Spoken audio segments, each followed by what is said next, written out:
அகிலம் நியூஸ் நேயர்களுக்கு வணக்கம். இன்றைய மதிய நேர பிரதான செய்திகள். முதலில் தலைப்புச் செய்திகள். அனுர அரசாங்கத்தின் அடுத்த அதிரடி நடவடிக்கை, கோடி ரூபாய் சொத்துக்கள் முடக்கம். ஜனாதிபதி அமெரிக்கா மற்றும் ஜப்பானுக்கு விஜயம்.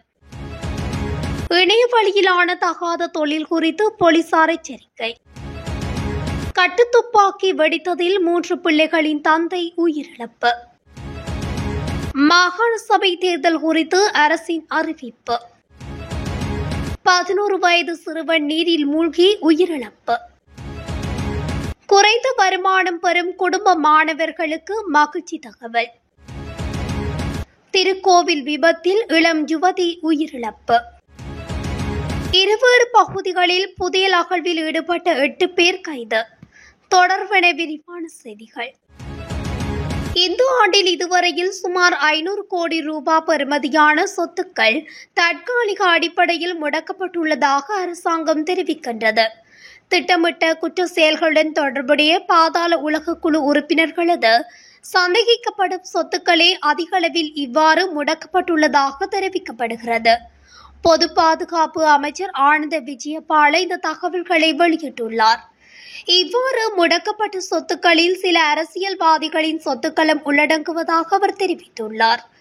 அண்மையில் நாடாளுமன்றத்தில் நிறைவேற்றப்பட்ட குற்ற செயல்களின் ஊடாக ஈட்டப்பட்ட சொத்துக்களை முடக்கும் சட்டத்தின் அடிப்படையில் இந்த சொத்துக்கள் முடக்கப்பட்டுள்ளதாக தெரிவித்துள்ளார். இந்த குற்ற செயல்கள் தொடர்பில் விசாரணை நடத்தப்பட்டு வருவதாகவும் அவர் தெரிவித்துள்ளார். குற்ற செயல்களுடன் தொடர்புடையவர்களது சொத்துக்களை பொறுப்பேற்று பராமரிப்பதற்காக விசேட அதிகார சபையொன்று உருவாக்குவதற்கும் நடவடிக்கைகள் முன்னெடுக்கப்பட்டு வருவதாக தெரிவித்துள்ளார். ஜனாதிபதி அனுரகுமார திசாநாயக்க அமெரிக்கா மற்றும் ஜப்பானுக்கு விஜயம் செய்ய உள்ளதாக தெரிவிக்கப்படுகிறது. எதிர்வரும் 22ஆம் தேதி ஜனாதிபதி அனுர அமெரிக்காவிற்கு விஜயம் செய்ய உள்ளார். ஐக்கிய நாடுகள் பொது சபை கூட்டத்தில் பங்கேற்பதற்காக அவர் இவ்வாறு அமெரிக்காவிற்கு விஜயம் செய்யவுள்ளார். இந்த விஜயத்தின் போது ஐக்கிய நாடுகள் அமைப்பின் பொதுச் செயலாளர் ஆண்டனியோ குட்டரஸ் உள்ளிட்ட பிரதிநிதிகளையும் பல்வேறு நாடுகளின் அரசு தலைவர்களையும் சந்தித்து பேச்சுவார்த்தை நடத்தவுள்ளார். அமெரிக்கா விஜயத்தை முடித்துக் கொண்டதும் ஜனாதிபதி அனுர ஜப்பானுக்கு எதிர்வரும் 26ஆம் தேதி விஜயம் செய்யவுள்ளார். ஜப்பானிய அரசாங்கத்தின் அழைப்பின் அடிப்படையில் ஜனாதிபதி அனுர இந்த விஜயத்தை மேற்கொள்வதாக தெரிவிக்கப்படுகிறது. எதிர்வரும் 27ஆம் தேதி ஜப்பானில் நடைபெறும் சர்வதேச வர்த்தக கண்காட்சி ஒன்றிலும் பங்கேற்க உள்ளதாக தெரிவிக்கப்படுகிறது. மேலும் ஜப்பானின் பல்வேறு முக்கியஸ்தர்களை ஜனாதிபதி சந்தித்து கலந்துரையாடுவார் என தெரிவிக்கப்படுகிறது. இலங்கையில் இணைய வழியில் தகாத தொழில் நடவடிக்கைகள் அதிகரித்துள்ளதாக போலீசார் எச்சரிக்கை விடுத்துள்ளனர். இந்த சம்பவங்கள் தொடர்பில் தீவிர கண்காணிப்பு மேற்கொள்ளப்பட்டு வருவதாக போலீசார் தெரிவித்துள்ளனர். நிதி மோசடிகள், சிறுவர் துஷ்பிரயோகங்கள் உள்ளிட்ட பல்வேறு குற்ற செயல்கள் இந்த இணையவழி பாலியல் தொழில்கள் ஊடாக இடம்பெறக்கூடிய அபாயம் காணப்படுவதாக தெரிவிக்கப்படுகிறது. சுற்றுலா விசாக்களில் நாட்டுக்குள் வரும் வெளிநாட்டவர்களும் இந்த பாலியல் தொழில்களில் ஈடுபட்டு வருவதாக தெரிவிக்கப்படுகிறது. தற்பொழுது அதிக எண்ணிக்கையிலான இணையதளங்களிலும் மொபைல் செயலிகளின் ஊடாகவும் இணையவழி பாலியல் தொழில் தொடர்பான விளம்பரங்களை பிரசுரம் செய்வதாக தெரிவிக்கப்படுகிறது. வாட்ஸ்அப் போன்ற செயலிகளை பயன்படுத்தி ரகசியமான முறையில் பாலியல் தொழில் முன்னெடுக்கப்பட்டு வருவதாகவும் இந்த சேவைகள் தற்பொழுது அதிகரித்துள்ளதாகவும் தெரிவிக்கப்படுகிறது. இவ்வாறான பாலியல் தொழில் சேவை வழங்கும் தரப்புகள் மோசடிகளில் ஈடுபடுவதாகவும் குற்றச்சாட்டுகள் எழுந்துள்ளன. இணைய வழியில் விளம்பரங்கள் செய்யப்பட்டு முன்னெடுக்கப்பட்டு வரும் பாலியல் தொழில் நடவடிக்கைகள் தொடர்பில் மிகுந்த அவதானத்துடன் இருக்க வேண்டும் என அறிவுறுத்தல் வழங்கப்பட்டுள்ளது. வலசமுள்ள ரத்தனியார பகுதியில் மோட்டார் சைக்கிளின் முன்பகுதியில் கட்டுத்துப்பாக்கியுடன் பயணித்த ஒருவர் அந்த துப்பாக்கி வெடித்ததில் உயிரிழந்தார். இறந்தவர் 32 வயதான 3 பிள்ளைகளின் தந்தை என தெரிய வந்துள்ளது.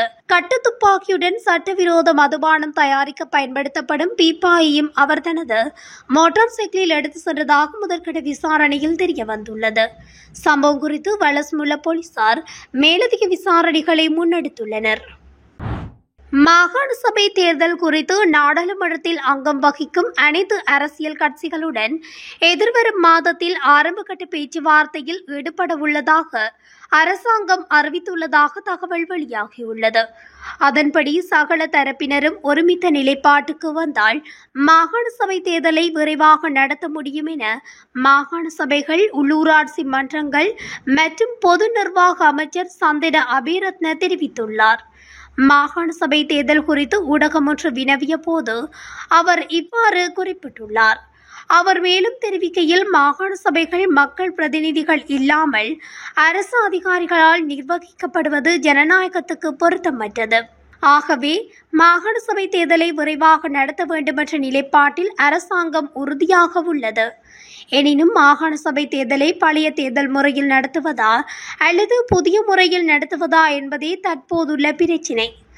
மாகாண சபை தேர்தலை நடத்துவதற்கு உரிய நடவடிக்கைகளை மேற்கொண்டு வந்தாலும் தேர்தலை நடத்தும் திகதியை நிச்சயமாக குறிப்பிட முடியாது.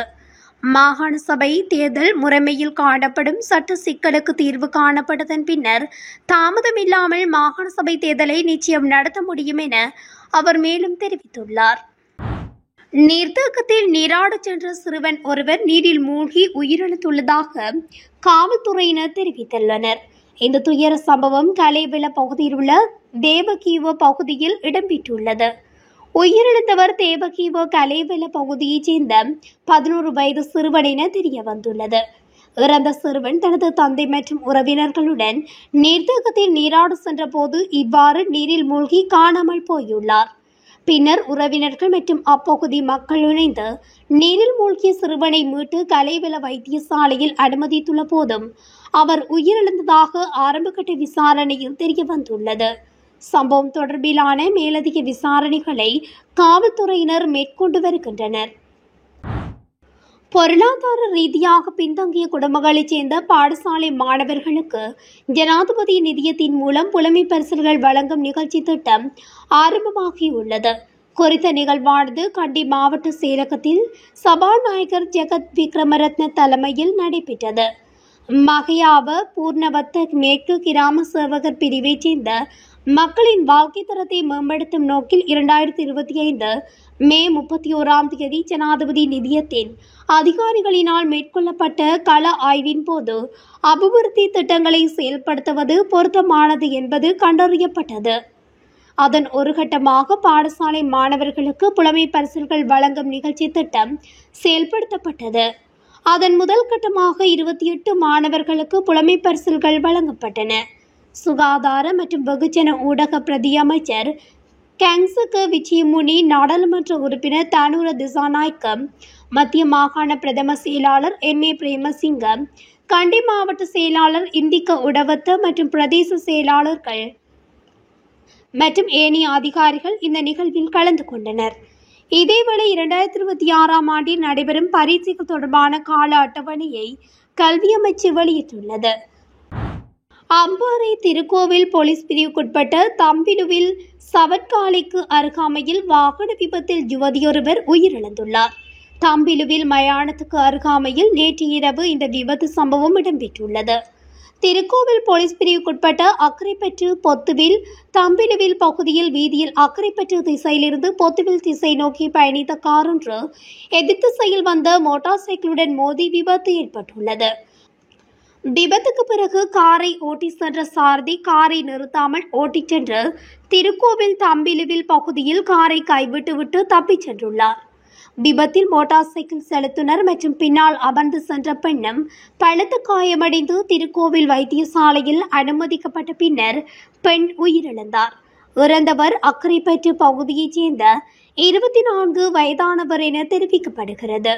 தப்பியோடிய காரின் சாரதியை கைது செய்ய திருக்கோவில் போலீசார் மேலதிக விசாரணைகளை முன்னெடுத்துள்ளனர்.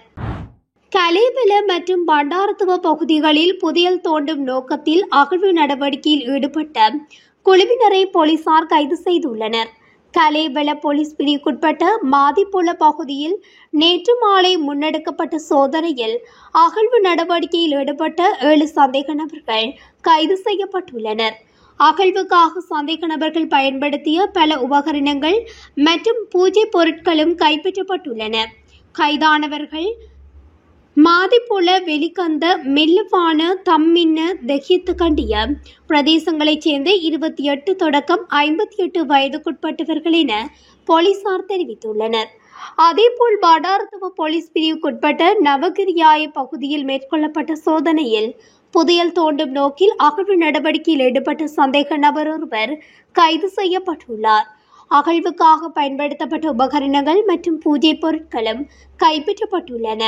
நவகிரியாயவ கோனா கொல்ல பிரதேசத்தைச் சேர்ந்த 63 வயதான நபரே இவ்வாறு கைது செய்யப்பட்டுள்ளார். இத்துடன் அகிலம் நியூஸின் இன்றைய மதிய நேர பிரதான செய்திகள் நிறைவடைகின்றன. தொடர்ச்சியாக செய்திகளை அறிந்து கொள்ள அகிலம் நியூஸ் ஊடகத்துடன் இணைந்திருங்கள். நன்றி, வணக்கம். அகிலம், மாற்றத்திற்கான மக்கள் குரல். இந்த வீடியோ பிடிச்சிருந்தா லைக் பண்ணுங்க, கமெண்ட் பண்ணுங்க, ஷேர் பண்ணுங்க. மறக்காம கீழே இருக்க பெல் ஐகானை கிளிக் பண்ணுங்க.